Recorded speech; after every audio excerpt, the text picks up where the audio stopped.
गांव की गलियों में रंगों की बारिश हो रही थी। ढोलक की थाप पर लोग थिरक रहे थे। ठंडाई और गुजिया की खुशबू हर ओर फैली थी।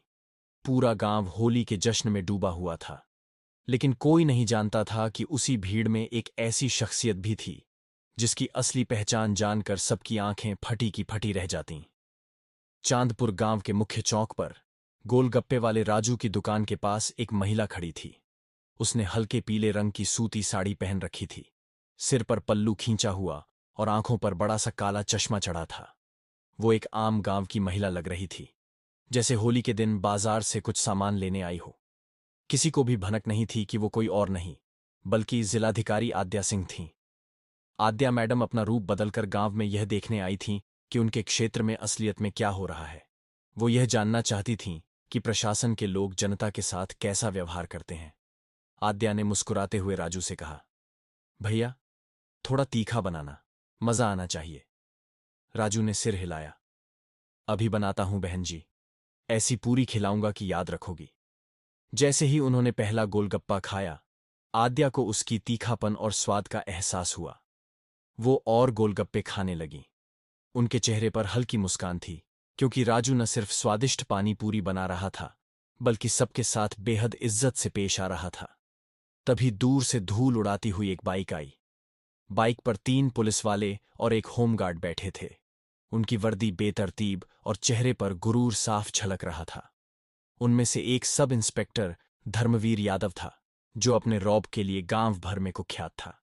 धर्मवीर ने आते ही राजू के ठेले को घूरा और गुर्राया, अबे राजू, फिर से यहां खड़ा हो गया? कितनी बार मना किया है इस सड़क पर ठेला लगाने से? राजू डरते डरते हाथ जोड़कर बोला, सर जी, पर होली है, सोचा आज कुछ ज्यादा बिक्री हो जाएगी। घर में बच्चे भूखे हैं। लेकिन धर्मवीर को कोई फर्क नहीं पड़ा।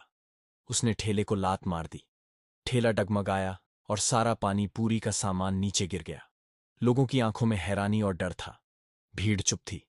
किसी की हिम्मत नहीं हो रही थी कुछ बोलने की। आद्या यह सब देख रही थी। उनका गुस्सा 7वें आसमान पर पहुंच गया। वो आगे बढ़ीं और बोलीं, ये क्या कर रहे हैं आप? ये आदमी मेहनत से अपना पेट पाल रहा है और आप इसकी रोजी रोटी छीन रहे हैं। धर्मवीर ने उसकी तरफ देखा। पहले तो वो उसे गौर से देखने लगा और फिर हंसते हुए बोला, अरे देखो, कोई नई नेता बन के आई है। बहन जी, घर जाओ, ये हमारे काम का मामला है। लेकिन आद्या कहाँ रुकने वाली थी। उन्होंने सीधे आंखों में आंखें डालकर कहा, कानून आपको ये हक नहीं देता कि आप गरीबों पर जुल्म करें। धर्मवीर का चेहरा गुस्से से लाल हो गया। उसने झुंझलाकर आद्या के गाल पर जोरदार थप्पड़ जड़ दिया। भीड़ में सन्नाटा छा गया। किसी को समझ नहीं आया कि अब क्या होगा।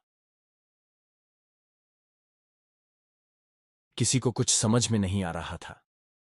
थप्पड़ इतना जोरदार था कि आद्या का चश्मा जमीन पर गिर गया। उसका चेहरा गुस्से और अपमान से लाल हो गया था। लोग सन्न रह गए।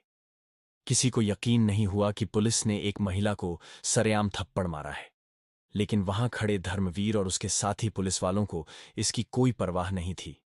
भीड़ में खड़ी बड़ी मां कानून के दांव पेंच समझा रही थीं। चलो थाने, देखती हूं कौन रोकता है। धर्मवीर ने बिना कुछ सोचे आद्या का हाथ पकड़ने की कोशिश की। अब आद्या को एहसास हुआ कि मामला हाथ से निकलता जा रहा है। उसने पल भर को सोचा कि अब अपनी असली पहचान बता दे, पर फिर रुक गई। अगर अभी बता दूंगी कि मैं डीएम आद्या वर्मा हूं, तो ये लोग डर के मारे छुप जाएंगे। लेकिन मुझे देखना है कि आम लोगों के साथ ये कैसा सलूक करते हैं। मुझे इस नाटक को थोड़ा और चलाना है। उसने कोई विरोध नहीं किया। धर्मवीर ने उसे हथकड़ी लगा दी और जीप में धक्का देकर बैठा दिया। रास्ते में पुलिस वाले भद्दी बातें करते रहे। धर्मवीर ने हंसते हुए कहा, लगता है किसी बड़े घर से भागी हुई है। शायद किसी नेता के साथ चक्कर चलाया होगा और अब इधर भाषण देने निकल पड़ी है।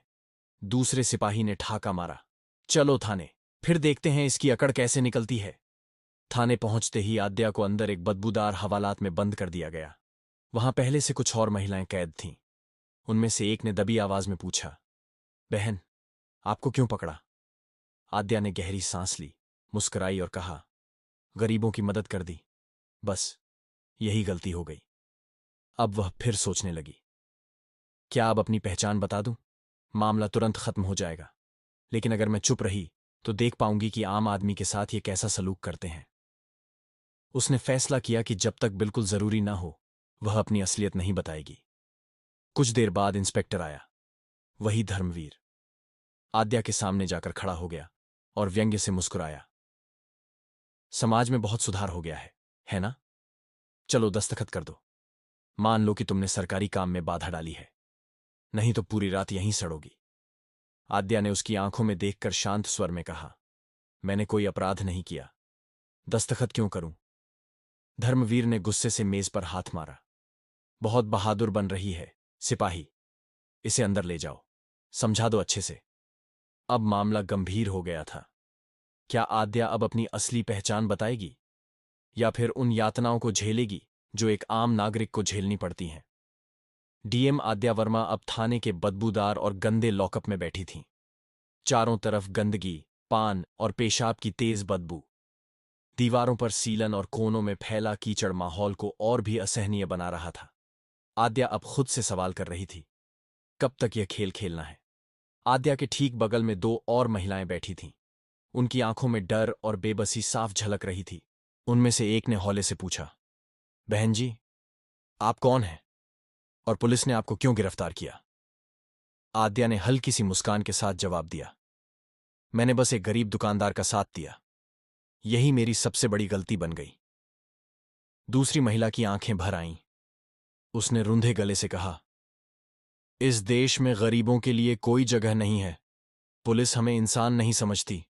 खुद ही देख लीजिए, अगर आपके पास पैसा या कोई बड़ा आदमी नहीं है तो वे आपको कुचल डालेंगे। आद्या चुपचाप सुन रही थी। अब उसे समझ में आने लगा था कि जिनके पास कोई ताकत या पहुंच नहीं होती उन्हें पुलिस कैसे घसीटती है। लेकिन उसने अब भी अपनी असली पहचान छिपाने का फैसला किया। वह देखना चाहती थी कि सत्ता और वर्दी का घमंड आम लोगों के साथ कैसा सलूक करता है। थोड़ी देर बाद वही इंस्पेक्टर, जिसका नाम था धर्मवीर, अपने दो सिपाहियों के साथ हवालात में आया। उसकी आंखों में गुस्से की लपटें थीं। उसने आद्या को घूरते हुए कहा, क्या अब भी अपनी जिद पर अड़ी हो? चलो, अपना हाथ आगे बढ़ाओ और बयान पर साइन करो। आद्या ने शांत और दृढ़ स्वर में कहा, मैंने कोई गुनाह नहीं किया, मैं हस्ताक्षर नहीं करूंगी। धर्मवीर का चेहरा तमतमा उठा। उसने पास खड़े एक सिपाही को इशारा किया। वो आगे बढ़ा और आद्या के बाल कसकर खींचने लगा, जिससे उसका सिर पीछे झुक गया। अब जबरदस्ती साइन करवा लो, इसमें बहुत विनम्रता है, धर्मवीर चिल्लाया। आद्या दर्द से कराह उठी। ये गलत है, ये अन्याय है। सिपाही ने झल्लाकर उसके गाल पर एक जोरदार थप्पड़ जड़ दिया। बड़ी न्याय की देवी बनी फिरती हो, यहां हमारा कानून चलता है, समझी? फिर उसने आद्या की कलाई पकड़ ली और जबरदस्ती उसके अंगूठे से कागज पर निशान लगाने की कोशिश करने लगा। लेकिन आद्या ने झटके से हाथ पीछे खींच लिया और चीखी, नहीं! धर्मवीर और भड़क गया। उसने दूसरे सिपाही को आवाज दी, अपनी ताकत दिखाओ, इसे सबक सिखाओ। दोनों सिपाही आगे बढ़े, आद्या को पकड़कर घसीटते हुए लॉकअप से बाहर निकाला और एक कमरे में ले जाकर जमीन पर धक्का दे दिया। आद्या जोर से गिरी, लेकिन उसने खुद को संभालने की कोशिश की। अब बोलो, मानोगी या और तरीका अपनाना पड़ेगा? एक सिपाही गरजा। आद्या ने धीरे से सिर उठाया और सीधे धर्मवीर की आंखों में आंखें डाल दीं। गुस्सा उसकी आंखों में था, लेकिन उसने खुद को संयमित रखा। तभी एक सिपाही आगे बढ़ा और उसे जोर से उठाकर फिर से धक्का दे मारा। आद्या फिर जमीन पर गिरी। धर्मवीर ने पास रखा एक मोटा डंडा उठाया और बोला, अब देखेंगे तुम्हारी समाज सेवा कैसे निकलती है। लेकिन तभी बाहर से किसी के तेज कदमों की आवाज आई। दरवाजा जोर से खुला। एक और पुलिस अधिकारी अंदर आया। उसका चेहरा गुस्से से लाल था। यह क्या हो रहा है यहां? उसने कड़क आवाज में पूछा।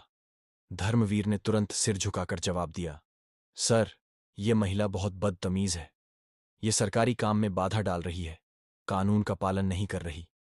अधिकारी ने धर्मवीर को घूरा। सच में?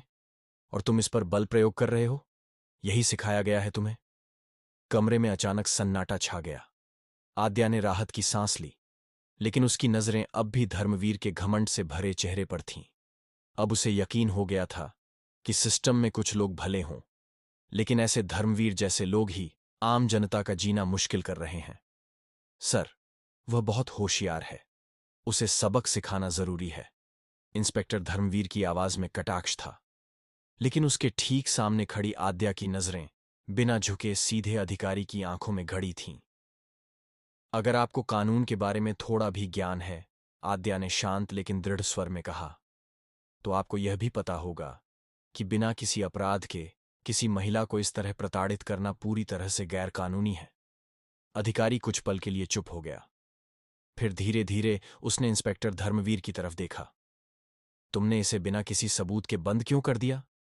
धर्मवीर थोड़ा असहज हो गया। सर, हमने इसे सड़क पर लोगों से लड़ते हुए पकड़ा था। ये भीड़ को भड़काने की कोशिश कर रही थी। अधिकारी ने एक गहरी सांस ली और आद्या पर नजर डाली। ठीक है, इसे यहां मत रखो, कुछ घंटों में छोड़ देना।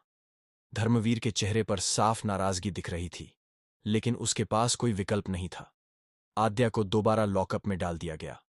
वह सोचने लगी, क्या उसे अपनी असली पहचान अभी बता देनी चाहिए या थोड़ा और इंतजार करना ठीक रहेगा? लेकिन पुलिस अब अपना दूसरा खेल शुरू कर चुकी थी। जानबूझकर उसे ऐसा कंबल दिया गया जो महीनों से नहीं धोया गया था और बदबू से भरा हुआ था।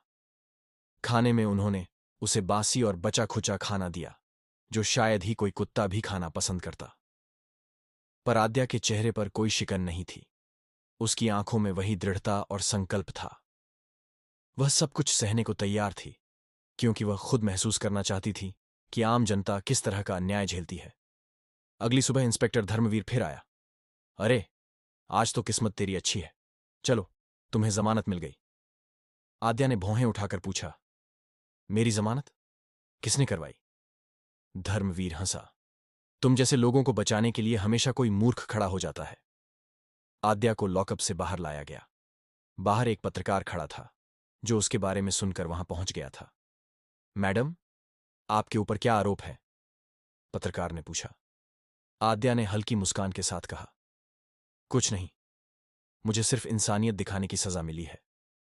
वह अभी भी थाने के बाहर खड़ी थी, लेकिन उसके चेहरे पर ना कोई डर था, ना कोई चिंता। उसके बदले में उसकी आंखें थाने के भीतर झांक रही थीं। कुछ गरीब लोग अपनी शिकायतें दर्ज कराने आए थे, लेकिन पुलिसकर्मी उन्हें डांट फटकार कर भगा रहे थे। एक बूढ़ी औरत फूट फूट कर रो रही थी। साहब, मेरे बेटे को बिना किसी वजह के पकड़ लिया गया है। मैं हाथ जोड़ती हूं, मेरी बात सुनिए। लेकिन धर्मवीर ने उसकी तरफ देखना भी जरूरी नहीं समझा। उल्टा गुस्से में बोला, भाग जा यहाँ से, नहीं तो तुझे भी अंदर कर दूंगा। आद्या का खून खौल उठा।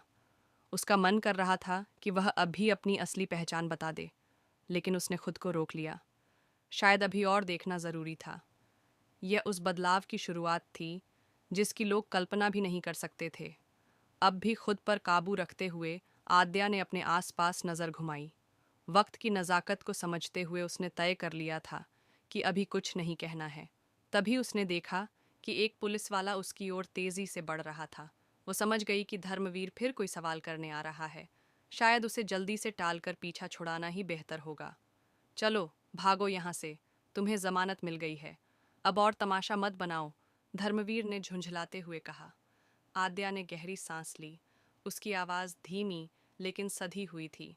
जमानत किसने दी? धर्मवीर ने कंधे उचकाए। तुम्हारे पापा ने नहीं दी, कोई और आया होगा, तुम्हें क्या फ़र्क पड़ता है? वो हल्की हंसी हंस पड़ा, मानो सब मजाक हो। उसी वक्त एक पत्रकार ने कैमरा ऑन करते हुए आद्या से सवाल दाग दिया। मैडम, क्या आप बता सकती हैं कि आपको किस आधार पर गिरफ्तार किया गया? क्या पुलिस ने आपके साथ कोई अनुचित व्यवहार किया? आद्या कुछ पल चुप रही, फिर उसके चेहरे पर एक रहस्यमयी मुस्कान आई। उसने अपनी जेब से फ़ोन निकाला और एक नंबर डायल किया। दूसरी तरफ से आवाज़ आई, हाँ मैडम, आदेश दीजिए। अब धर्मवीर समेत पूरे थाने में हलचल मच गई। इंस्पेक्टर धर्मवीर, जो अब तक खुद को सबसे ताकतवर समझ रहा था, एकदम सतर्क हो गया। उसने बगल में खड़े सिपाही से पूछा, ये औरत कौन है? गरीब सी दिख रही थी, लेकिन अब कुछ गड़बड़ लग रही है। सिपाही बोला, सर, अब तो लग रहा है कोई बड़ी अफसर है। आद्या ने फ़ोन पर ठहराव से कहा, 5 मिनट में थाने आओ, डीएम ऑफिस की पूरी टीम के साथ। अब धर्मवीर के चेहरे पर हवाइयाँ उड़ रही थीं। उसकी हथेलियों में पसीना आ गया। धीरे से बुदबुदाया, कोई बहुत बड़ा मामला लग रहा है। कुछ ही मिनटों में थाने के बाहर गाड़ियों का कारवां आकर रुका। सबसे पहले एक वरिष्ठ अधिकारी उतरे, फिर एक के बाद एक पुलिस टीम। पूरा थाना सकते में आ गया। आद्या ने सामने खड़े धर्मवीर की तरफ देखा और कहा, मैं ही इस जिले की जिलाधिकारी आद्या सिंह हूँ।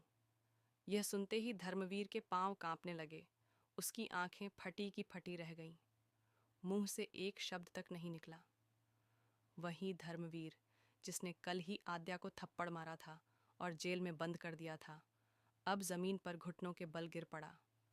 पत्रकार ने तुरंत कैमरा घुमाया और लाइव रिपोर्ट करने लगा। देखिए कैसे इस जिले के पुलिस वालों ने खुद अपनी डीएम को प्रताड़ित कर दिया। क्या यहाँ पुलिस ही कानून है? आद्या ने गहरी सांस ली, फिर पूरे साहस और आत्मविश्वास से बोली, आज मैंने अपनी आंखों से देखा है कि इस थाने में आम आदमी को कैसे प्रताड़ित किया जाता है। गरीबों की कोई सुनवाई नहीं होती, महिलाओं के साथ दुर्व्यवहार होता है और पुलिस खुद को भगवान समझने लगती है। लेकिन अब ये सब नहीं चलेगा। धर्मवीर रोते हुए बोला, मैडम हमें माफ़ कर दीजिए, हमें सच में नहीं पता था। आद्या ने तीखे स्वर में पूछा, अगर मैं डीएम नहीं होती तो क्या तुम मुझे ऐसे ही मारते? क्या तुम किसी भी गरीब महिला को ऐसे ही पीटते? पूरे थाने में सन्नाटा छा गया। अब किसी में कुछ बोलने की हिम्मत नहीं थी। कल तक जो चिल्ला रहे थे, अब उनकी जुबान बंद थी। आद्या मैडम ने फोन उठाया और सख्त आवाज में आदेश दिया, इंस्पेक्टर धर्मवीर और उसके साथियों को तुरंत गिरफ्तार करो। इनके खिलाफ सख्त कार्रवाई होनी चाहिए। आज से इस जिले में किसी भी आम नागरिक के साथ ऐसा अन्याय नहीं सहा जाएगा। अब थाने में मौजूद पुलिस अधिकारी कांप रहे थे। उन्हें एहसास हो गया था कि उनका करियर यहीं खत्म हो चुका है। पूरा थाना एक अजीब सी खामोशी में डूबा हुआ था। कल तक जो इंस्पेक्टर धर्मवीर और उसके लोग डीएम आद्या को थप्पड़ मार रहे थे, उनके साथ बदसलूकी कर रहे थे, वे अब घुटनों के बल गिड़गिड़ा रहे थे। इंस्पेक्टर धर्मवीर के होंठ कांप रहे थे। उसका चेहरा सफ़ेद पड़ चुका था। बार बार हाथ जोड़कर कह रहा था, मैडम हमें माफ़ कर दीजिए, हमसे भूल हो गई, हमें नहीं पता था कि आप। लेकिन आद्या के चेहरे पर अब भी वही कठोरता थी, वही तीखापन जो एक ईमानदार और निर्भीक अधिकारी के चेहरे पर होता है। उन्होंने शांत स्वर में कहा, अगर मैं डीएम नहीं होती तो क्या तब भी मुझे इसी तरह पीटते? क्या किसी आम औरत के साथ भी यही करते? धर्मवीर सिर झुकाए खड़ा था। उसके पास कोई जवाब नहीं था, लेकिन उसके कुछ साथी अब भी सिर उठाए खड़े थे, मानो उन्हें अब तक यकीन नहीं हो रहा था कि वे इतनी बड़ी मुसीबत में फंस गए हैं। आद्या ने चारों ओर नजर दौड़ाई। कुछ पत्रकार वहां लाइव रिपोर्टिंग कर रहे थे, कैमरे चालू थे, पूरा मामला मीडिया में फैल चुका था। उन्होंने गहरी सांस ली और कहा, सुनिए, यहाँ जितने लोग मौजूद हैं वो सब देख रहे हैं कि इस थाने में अब तक क्या क्या होता रहा है।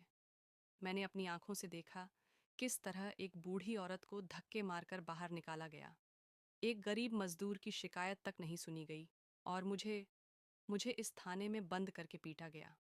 ये न्याय है? इतना कहते ही पीछे से भीड़ में से कई गरीब लोग आगे बढ़ आए। वे रोते हुए कहने लगे, ये पुलिस वाले हमसे पैसे मांगते हैं, हमें झूठे केस में फंसाते हैं, हमारी बेटियों और बहुओं को तंग करते हैं। एक बूढ़ा आदमी चिल्लाया, हम गरीबों को न्याय नहीं मिलता, ये लोग तो गुंडे हैं। अब आद्या की आंखों में गुस्सा साफ दिख रहा था। उन्होंने अपने मातहत अधिकारियों को आदेश दिया, इन सभी पीड़ितों की शिकायत दर्ज की जाए। आज से इस जिले में किसी को भी बिना वजह परेशान नहीं किया जाएगा। आज से पुलिस के नाम पर गुंडागर्दी खत्म। फिर उन्होंने फोन उठाया और सीधे उच्च अधिकारियों से बात की। नमस्ते सर, मैं डीएम आद्या बोल रही हूँ। मैंने खुद पुलिस के अत्याचार देखे और झेले हैं। मुझे खुद इस थाने में बंद करके पीटा गया है। मैं मांग करती हूँ कि इस थाने में तैनात सभी अधिकारियों को तुरंत हटाया जाए। पूरा थाना खाली होना चाहिए। जांच पूरी होने के बाद जिलाधिकारी आद्या ने कड़े स्वर में आदेश दिया, दोषी पुलिस अधिकारियों को तुरंत गिरफ्तार किया जाए। अब तक इंस्पेक्टर धरवीर की हालत इतनी खराब हो चुकी थी कि उसके हाथ पैर कांपने लगे थे, चेहरे पर हवाइयां उड़ रही थीं। उसने पास खड़े सिपाही से धीरे से फुसफुसाया, जिस महिला को थप्पड़ मारा था वही डीएम निकल गई। मगर अब पछताने का कोई फायदा नहीं था। कुछ ही देर में जिले के तमाम बड़े अधिकारी मौके पर पहुंच गए। उन्होंने आद्या के सामने सिर झुका लिया। मैडम, उनमें से एक अधिकारी बोला, हमें इस घटना पर शर्म आनी चाहिए। जो हुआ वो बेहद निंदनीय है। हम आपको यकीन दिलाते हैं कि दोषी अधिकारियों के खिलाफ सख्त कार्रवाई होगी। आद्या ने गहरी सांस ली। उसकी आंखों में अब भी वही सख्ती थी। मैं चाहती हूं कि इस थाने में हर जगह सीसीटीवी कैमरे लगाए जाएं, उसने कहा, ताकि कोई भी व्यक्ति यहां बिना वजह परेशान ना हो। मैं खुद आकर इसकी जांच करूंगी। फिर उसकी नज़र धरवीर पर पड़ी। तुमने अपनी वर्दी को कलंकित किया है। तुम्हारी नौकरी खत्म और अब तुम्हें जेल जाना पड़ेगा। धरवीर की आंखों से आंसू बहने लगे। वह कांपते हुए आद्या के पैरों में गिर पड़ा। मैडम, मुझे माफ कर दीजिए। मेरी पत्नी और बच्चे भूख से मर जाएंगे। मेरी बूढ़ी माँ बीमार है। मैं बर्बाद हो जाऊंगा। लेकिन आद्या का चेहरा कठोर था। उसने बर्फ जैसे ठंडे स्वर में कहा, जब तुमने एक साधारण महिला को सरेआम थप्पड़ मारा था, तब क्या तुम्हें अपनी पत्नी और बच्चे याद थे? जब तुमने गरीबों से रिश्वत ली, तब अपनी माँ का ख्याल आया था? थाने में सन्नाटा छा गया। धरवीर सिर झुकाए खड़ा रहा। आंखों से गिरते आंसुओं के साथ उसकी आत्मा भी पछतावे से जल रही थी। मगर अब देर हो चुकी थी। आद्या ने मीडिया की ओर देखा और कहा, आज मैं यह संदेश देना चाहती हूँ कि कोई भी कानून से ऊपर नहीं है। अगर पुलिस जनता की रक्षक बनेगी तो उसे सम्मान मिलेगा, लेकिन अगर वह अत्याचारी बन जाएगी तो उसके लिए कोई जगह नहीं होगी। इस घटना की खबर पूरे जिले में आग की तरह फैल गई। सोशल मीडिया पर वीडियो वायरल हो गया। लोग डीएम आद्या की ईमानदारी और साहस की प्रशंसा करने लगे। वहीं दोषी पुलिस वालों को उनके अपराध की सजा देने की तैयारी शुरू हो चुकी थी। समय बीत रहा था, लेकिन पुलिस विभाग की आंखों में अभी भी डर और अफसोस साफ दिखाई दे रहा था। आद्या का फैसला अब जिले भर में चर्चा का विषय था। मीडिया के कैमरे लगातार उनके चारों ओर घूम रहे थे, लेकिन आद्या ने किसी से कोई समझौता नहीं किया। उसने न सिर्फ सख्त कार्रवाई की, बल्कि पूरे सिस्टम में एक नई मिसाल कायम की। अब जिले में एक नई हवा बह रही थी। लोग पुलिस से डरते नहीं थे, बल्कि उन्हें जवाब देने के लिए तैयार थे। अधिकारी अब दोषियों को बचाने के लिए नहीं, बल्कि न्याय दिलाने के लिए खड़े थे। आद्या ने साबित कर दिया कि सत्ता में रहकर अगर ईमानदारी और न्याय को हथियार बनाया जाए तो समाज में बदलाव संभव है। उसकी नीति साफ थी, सरकार का पद जिम्मेदारी है, अधिकार नहीं, और उसका इस्तेमाल जनता के हित में होना ही चाहिए। उस घटना के बाद पूरे पुलिस विभाग में एक बड़ा बदलाव देखने को मिला। अपने पद और अधिकारों का दुरुपयोग करने वाले पुराने पुलिस अधिकारियों को निलंबित कर दिया गया। उनमें सबसे बड़ा नाम था धर्मवीर का, जो अपने रुतबे का गलत इस्तेमाल कर रहा था। लेकिन अब हालात बदल चुके थे। उसकी जगह नए अधिकारी नियुक्त किए गए, जो लोगों की सेवा और सुरक्षा के लिए पूरी तरह समर्पित थे। डीएम आद्या ने जनता के सामने आकर भरोसा दिलाया कि अब जिले में कोई भी अधिकारी अपने कर्तव्य से पीछे नहीं हटेगा। उन्होंने सख्त लहजे में कहा, जो भी अपने पद का गलत इस्तेमाल करेगा, उसे बख्शा नहीं जाएगा। कानून सबके लिए एक समान है। कुछ ही दिनों बाद एक शांत सुबह में आद्या ने मीडिया के सामने आकर बयान दिया। उन्होंने मुस्कुराते हुए कहा, मुझे देखकर खुशी होती है कि इस जिले के लोगों का भरोसा फिर से पुलिस और प्रशासन पर लौट रहा है। लेकिन अभी सफ़र लंबा है। हमें समझना होगा कि हमारे पास जो अधिकार हैं, उनका इस्तेमाल केवल कानून लागू करने के लिए नहीं, बल्कि लोगों की भलाई के लिए भी होना चाहिए। आद्या के शब्दों ने पूरे जिले में नई उम्मीद जगाई। लोग समझ गए कि अगर वे सच के साथ खड़े होंगे तो आद्या जैसे ईमानदार अधिकारी उनके पीछे मजबूती से खड़े रहेंगे। अब जनता निडर होकर अन्याय के खिलाफ आवाज उठाने लगी थी। वहीं धर्मवीर जैसे दोषी अधिकारी अपनी सजा भुगत रहे थे। धर्मवीर को अब एहसास हो चुका था कि उसने जो किया वह उसकी सबसे बड़ी भूल थी। उसकी इस गलती ने न केवल उसका करियर खत्म कर दिया, बल्कि उसकी इज्जत भी छीन ली। आद्या के फैसले ने यह साबित कर दिया कि जो अपनी शक्ति का गलत इस्तेमाल करता है, उसकी वही शक्ति एक दिन उसके खिलाफ खड़ी हो जाती है।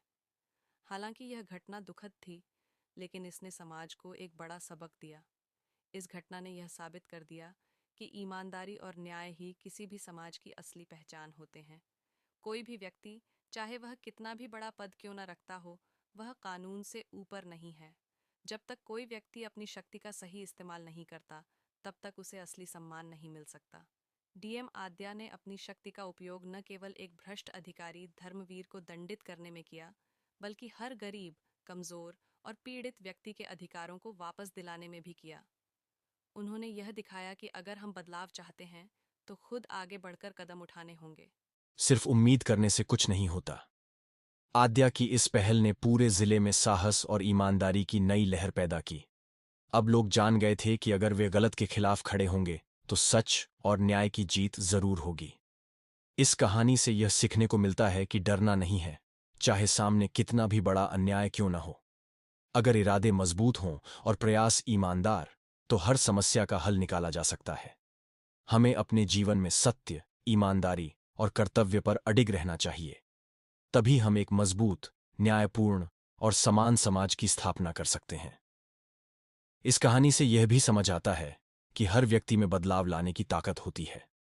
अगर हम गलत को सहना छोड़ दें और सच का साथ दें, तो दुनिया में हमेशा सत्य और न्याय की जीत होगी। आद्या ने जो कदम उठाया, उसने समाज को एक नई दिशा दी। यह कहानी हमें सिखाती है कि अन्याय के खिलाफ आवाज उठाना हमारा कर्तव्य है, चाहे हम किसी भी क्षेत्र में हों। सिर्फ मजबूत इरादे और ईमानदारी ही समाज में असली बदलाव ला सकते हैं। अगर आपको आद्या और धर्मवीर की यह कहानी प्रेरणादायक लगी हो, तो लाइक और शेयर जरूर करें। हमारे चैनल को सब्सक्राइब करना न भूलें। मिलते हैं अगले वीडियो में एक और सच्ची और प्रेरक कहानी के साथ।